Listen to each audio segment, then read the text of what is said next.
LLB കഴിഞ്ഞ് ഒരു സർക്കാർ സർവീസൊക്കെ ആഗ്രഹിക്കുന്നവർക്ക് 2025 എന്ന് പറയുന്ന ഒരു ഗോൾഡൻ ഇയർ ആണ് ഇല്ലേ. 2025 ജാനുവരി മാസത്തിൽ secretariat legal assistant exam notification വന്നു.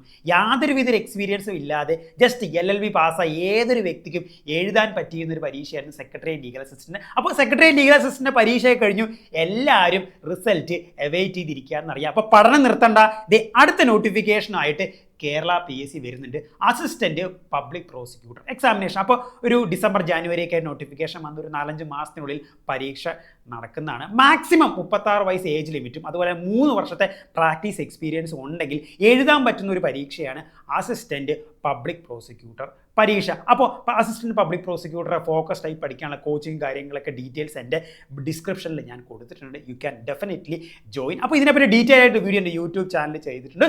കൂടുതൽ ലീഗൽ ജോബ്സ് അപ്ഡേറ്റ്സിനും കാര്യങ്ങളൊക്കെ ആയിട്ട് എൻ്റെ ചാനലൊന്ന് ഫോളോ ചെയ്യുക.